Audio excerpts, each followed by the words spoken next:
Bueno, y por sexto día consecutivo y con amplio despliegue de efectivos de bomberos, carabineros, también PDI, Fuerzas Armadas, continúa la búsqueda de Tomás, un niño de 3 años, desaparecido el miércoles pasado en Lebu. A raíz de este caso ha surgido el debate sobre si en Chile existe la necesidad de implementar un sistema como la alerta Amber, herramienta que se utiliza en Estados Unidos y en otros países desde el año 96 para localizar a menores extraviados. Para hablar sobre esto y sobre en qué consiste este sistema, estamos con el académico del Centro de Investigación de Ciberseguridad de la Universidad Mayor, Pedro Huichalaf. ¿Cómo estás, Pedro? Bienvenido. Hola, ¿qué tal? Buenas tardes. Buenas tardes, Pedro. Bueno, ¿en qué consiste esta alerta Amber?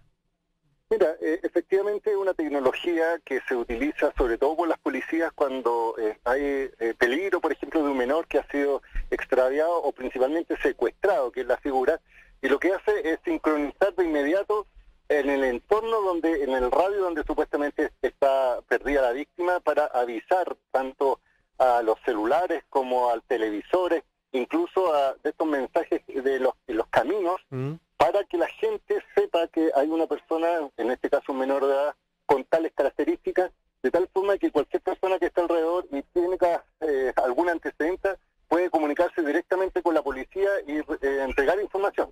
Porque dentro de este tipo de procedimientos, obviamente las primeras horas son las más críticas para poder efectos de poder detectar, pero en general, y solo para hacer una pequeña diferencia, este sistema es administrado por las policías y están con estas lógicas de secuestro, es decir, indican el niño, la vestimenta, en qué vehículo está, con qué adulto, etcétera.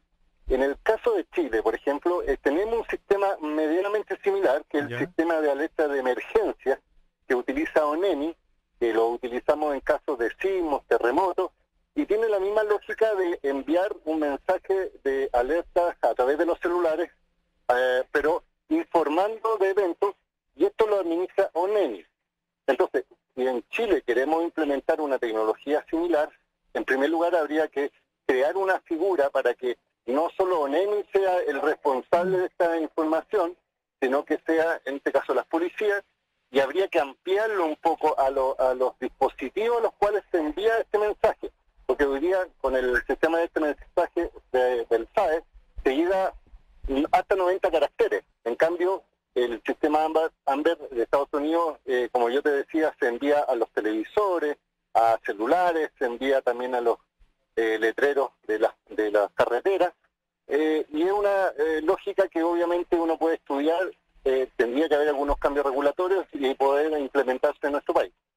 Sí, no es imposible no recordar la última alerta de mensaje fallida que hubo, ¿no es cierto?, en febrero, a inicios de febrero o finales de enero, ya no recuerdo bien la fecha, y llama la atención porque pareciera ser tecnologías que debieran poder funcionar, o sea, que ya está la tecnología para que funcione con eficiencia y eficacia la implementación de un sistema de avisaje. ¿Qué es lo que estaría topando en Chile para que esto no se hubiera implementado ya? Porque no veo, siendo un país en el que se pierde tanta gente, hay 1000 niños al año que se pierden en Chile aproximadamente. ¿Por qué no se ha avanzado en implementar algo como esto? A ver, porque en primer lugar es un tema regulatorio, en el sentido de que este sistema de alerta de emergencia está diseñado en la Ley General de Telecomunicaciones para efectos de emergencia. Y establece que quien envía el mensaje es ONEMI. Por eso en toda la polémica que hubo, tal como tú mencionas hace un mes atrás, sí, pues. Fue un error de ONEMI, porque hubo un problema del software, pero ellos fueron los que encargados el problema fueron de que lo diseñaron mal y lo enviaron a un grupo de personas distintas hacia donde iba dirigido el mensaje. Que es un tema que se puede solucionar, pero el problema es que el responsable directo hoy día es ONEMI. Entonces, cuando estamos hablando de sustracción de menores o pérdida de menores, es un tema policial, no es un tema, digámoslo así, de emergencia institucional asociado al tema de catástrofes. No sé si me explico. Sí. Entonces, habría que cambiar, ¿para qué? Para que la policía o alguien de la policía, carabineros, PDI, no sé, o desde el Ministerio del Interior, sean los encargados de poder enviar este mensaje. Es decir, simplemente un cambio regulatorio desde el punto de vista de responsabilidad. Y al mismo tiempo hoy día las empresas de telecomunicaciones ya tienen la obligación de mandar este mensaje de alerta de emergencia, también por esta modificación que nosotros hicimos en el gobierno anterior. Todos los celulares que se vendan en Chile desde el año 2018 en adelante tienen la capacidad de recepción, pero también habría que ampliar ese mensaje para hacerlo más eficiente a otro tipo de dispositivos distintos a los celulares, tal como yo te mencionaba, por ejemplo, televisores, porque muchos sistemas están en línea, o por ejemplo, altavoces que se pueden estar en un sector, como yo decía, en rutas también de carreteras se colocan en estos letreros que dan anuncios, por ejemplo, de tráfico alto, de valor de la concesionaria, se pueden también indicar. Pero también la finalidad, ojo, porque no se utiliza Amber solamente por extravío, digámoslo así, sino que más bien una figura que quizá en Chile no es tan relevante, o sea, no es tan frecuente como es el secuestro de un menor. Pedro, esta alerta Amber debería venir con fotografías, ¿a eso también se refiere? Sí, efectivamente, porque en general la limitación técnica que tiene el sistema de alerta de emergencia hoy día en Chile que son 90 caracteres, es decir, solo texto. Entonces tú recibes un mensaje con una descripción, pero en este tipo de preocupación, sobre todo cuando algún testigo tiene que observar, tiene que salir la descripción gráfica del niño, por ejemplo, la edad, su sexo, o probablemente alguna imagen referencial, de tal forma de que si alguien, por ejemplo, va en la carretera y ve un vehículo con un niño con similares características, puede dar aviso de inmediato. Y hay un teléfono o algún medio de contacto donde la gente sabe que centralizadamente recibe información específicamente para ese caso. Claro. Pedro, has reiterado en varias ocasiones que, ojo, que igual esto se ocupa para secuestros más que para figura de extravío. Sí. ¿Por qué podría generar alguna diferencia a la hora de querer implementar el sistema? En una de esas para extravío no tendría la misma utilidad o no, sí. En realidad podría ampliarse. Lo que pasa es que en el fondo del secuestro supuestamente ya se sabe más o menos cuáles son las características de alguien el que lo está acompañando, del vehículo que supuestamente se está trasladando, es mucho más eficiente. En cambio, el extravío, entre comillas, muchas veces se puede, como hoy día ocurre, muchas personas denuncian como supuestamente extravío de una persona, de un adulto mayor, por ejemplo, o de un joven, que muchas veces no es que se hayan extraviado, sino que simplemente se fueron voluntariamente. Entonces, ahí existe en la legislación, al menos en Chile, un tiempo en que uno tiene que dar el aviso, tiene que esperar un tiempo por si la persona no aparece, y ahí se activa, en este caso, el tema, por ejemplo, de una presunta desgracia. Así se denomina en términos jurídicos la obligación, más que obligación, la necesidad de búsqueda de una persona. Entonces, no es que de inmediato, por ejemplo, tú estás en el mall y se te pierde tu hijo y tú dices, ¿sabe qué? Activemos todos los sistemas. Porque no está dentro de las lógicas, pero en cambio si tú dices pues secuestro es otra figura. Claro, y entiendo cuál sería la complejidad, porque este sistema funciona, mientras más inmediato sea, mejor funciona, porque el radio de acción donde puede estar el niño es más cercano, hay más posibilidades de encontrarlo, está, por supuesto. Pero, por ejemplo, se podía entonces, porque hay razones para efectivamente no activar la presunta desgracia en personas adultas inmediatamente. Pero ya las redes sociales están actuando así mucho, por ejemplo, con casos de o niños y adolescentes, o por ejemplo con adultos, personas grandes, sobre todo con enfermedades tipo Alzheimer. Ya ha funcionado muy bien la búsqueda, o al menos en las redes sociales uno se ha encontrado no solamente con el rápido despliegue de la información, sino que además con personas familiares que luego agradecen, y eso hace pensar que ha sido efectivo, ha sido positivo, que se distribuya rápidamente. Entonces, podría ser una legislación que primero permitiera que efectivamente las policías lo utilizaran, pero quizás pensando en estos grupos más vulnerables como niños, niñas, adolescentes y personas grandes con cierto tipo de enfermedad. Sí, tal como tú dices, habría que hacer un cambio regulatorio porque la tecnología probablemente tal del sistema de alerta de emergencia es el mismo que se utiliza en este otro sistema. Es decir, habría que ampliar la causal, habría que determinar el responsable, porque muchas veces efectivamente por redes sociales, tal como tú dices, se envía información rápidamente, pero tú no tienes noción del tiempo si es que la persona apareció o no apareció, por ejemplo, y además si es que es verdad o no, porque muchas veces puede que sea un falso positivo, que se denomina un fake news.